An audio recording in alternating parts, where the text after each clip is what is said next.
Salut à toutes et à tous, aujourd'hui je vais vous faire un tutoriel sur une fonctionnalité très demandée sur System.io, les workflows. Avant de commencer, il faut savoir que sur System.io, il existe deux outils d'automatisation. Donc on a les règles d'automatisation et les workflows. Dans cette vidéo, je vais vous expliquer ce qu'est un workflow, la différence entre les workflows et les règles d'automatisation, et ensuite on créera un workflow ensemble pour que je puisse vous montrer concrètement comment ça fonctionne sur System.io. Là, je me suis connectée sur mon compte System.io et sur mon espace de test. Comme vous pouvez le voir, dans l'onglet automatisation, vous avez du coup, comme je vous l'ai dit, les règles et les workflows. Donc pour vous expliquer la différence, les règles, ça va être des événements indépendants et linéaires. Donc vous allez pouvoir paramétrer par exemple en fonction des déclencheurs proposés par System.io différents événements. Donc si par exemple votre prospect s'inscrit sur une page, hop, je vais prendre la page A/B testing, hop, vous allez pouvoir paramétrer une ou plusieurs actions derrière. Mais ces actions vont pas être dépendantes entre elles et vont pas avoir la possibilité de rentrer dans le cadre d'un parcours plus complet. Donc là, en termes d'exemple, vous pouvez choisir d'envoyer un mail de confirmation, inscrire directement dans une campagne, donc dans une séquence d'emails.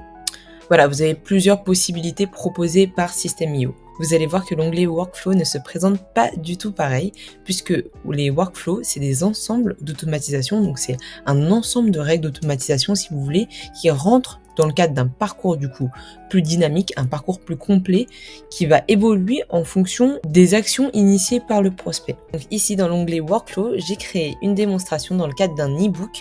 Donc on va paramétrer ce workflow ensemble pour que je puisse vous montrer les différentes possibilités que vous allez pouvoir faire avec la fonctionnalité Workflow de System.io. Donc comme vous pouvez le voir, ici mon workflow est vide et on va faire le choix de prendre un parcours assez simple pour décomplexifier la fonctionnalité et pour que ce soit clair dans cette vidéo. Comme vous pouvez le voir, ça n'a rien à voir avec l'onglet règles d'automatisation puisqu'on va rentrer dans le cadre d'un parcours comme un arbre à plusieurs choix. Là, je vais cliquer sur le premier déclencheur, donc on va cliquer sur ce bouton.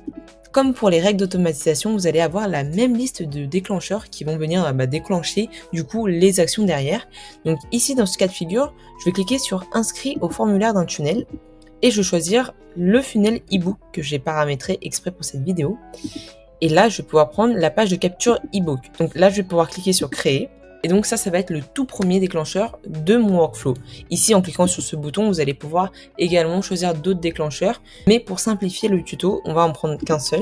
Et je vais pouvoir cliquer sur la suite, donc avec ce petit bouton plus. Comme vous pouvez le voir ici, vous avez trois types d'options. Les actions, les décisions et les délais.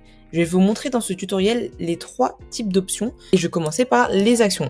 Donc une fois que mon lead s'est inscrit à mon formulaire ebook, je vais paramétrer une action qui est de lui envoyer l'ebook par mail.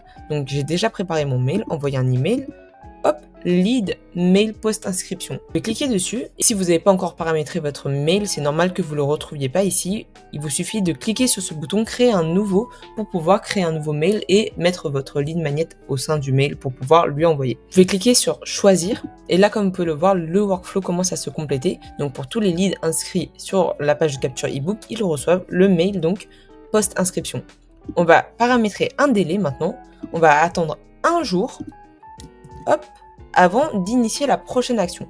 Donc je vais paramétrer un jour, vous pouvez paramétrer des heures, des minutes, et vous pouvez même choisir une date exacte pour la suite de l'action. Je vais paramétrer un jour.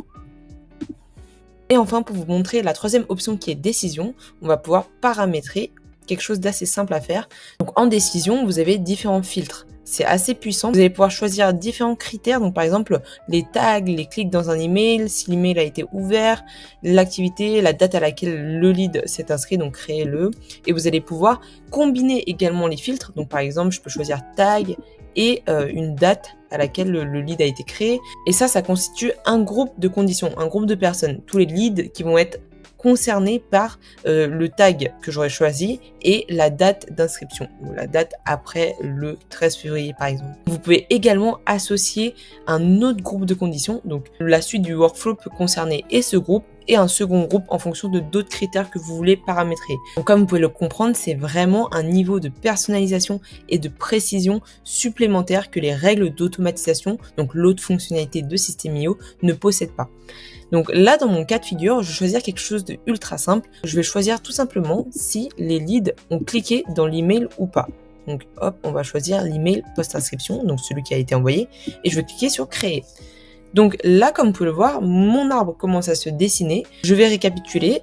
Pour tous les leads qui se sont inscrits sur la page de capture e-book, un mail post-inscription a été envoyé avec l'e-book. On va attendre une journée et si la personne a cliqué sur le lien dans le mail, on va pouvoir lui paramétrer, par exemple, hop, je vais choisir une autre action, un tag. Donc là, je vais pouvoir choisir le tag que j'ai créé en amont, a lu l'e-book. Donc ça pourrait être lead show ou lead qualifié. Mais dans mon cas de figure, je vais choisir le tag a lu l'e-book. Hop.